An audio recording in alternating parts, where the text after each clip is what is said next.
Students, इस video में आप देखेंगे ग्रीन रेवोल्यूशन क्या होता है। तो जब भी कभी स्प्रोट इन क्रॉप प्रोडक्शन आए, इसका मतलब होता है जंप आए, तो उसको ग्रीन रेवोल्यूशन कहा जा सकता है। तो जब हमारे इंडियन इकोनॉमिक प्लान शुरू हुए थे 5 ईयर के, तो तब हमारे देश में ये रेवोल्यूशन आई थी।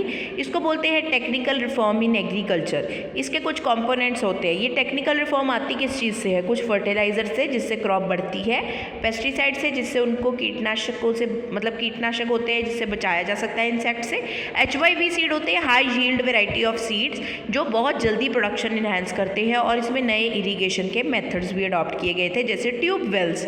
अब बेनिफिट्स इसके क्या थे? इससे फूड ग्रेन्स तो इंक्रीज हुए ही हैं, इससे फार्मर्स की आउटलुक चेंज हो गई। पहले वो सिर्फ उतना ही उगा पाते थे जितना वो खुद कंज्यूम कर सकें, अब वो बहुत ज़्यादा प्रोडक्शन कर पा रहे थे, तो उन्होंने कमर्शियलाइजेशन की तरफ भी जाना शुरू कर दिया। बफर स्टॉक ऑफ ग्रेन्स, तो ग्रेन्स का हमारे पास बहुत ज़्यादा स्टॉक इकट्ठा होना शुरू हो गया था। बफर स्टॉक का मतलब होता है कि कभी भी हम ग्रेन्स को इकट्ठा कर लें और आपदा के टाइम पे या कभी रिक्वायरमेंट हो तो उनको सप्लाई कर सके। और GDP भी हमारे देश में बढ़ने लग गई थी, बिकॉज प्रोडक्शन इन्हांस हो रही थी। फेलियर क्या था ग्रीन रेवोल्यूशन का? फेलियर ये था कि इसमें लिमिटेड क्रॉप्स को कवर किया गया था। ये आपको कैसे पता लगेगा? अगर आप फेज़ 1 और फेज़ 2 ग्रीन रेवोल्यूशन का पढ़ेंगे, जिसमें आप फेज़ 1 और फेज़ 2 ग्रीन रेवोल्यूशन का पढ़ेंगे, जिसके अंदर आपको बताना है कि वो कौन सी क्रॉप्स को कवर करता है। मतलब फेज़ 1 में कौन सी क्रॉप्स थी और वो कौन सी स्टेट्स में अप्लाई किया गया था। वैसे ही फेज़ 2 के बारे में आपको बताना है। 1960s और 1970s के बीच में ये फेजेस आए थे।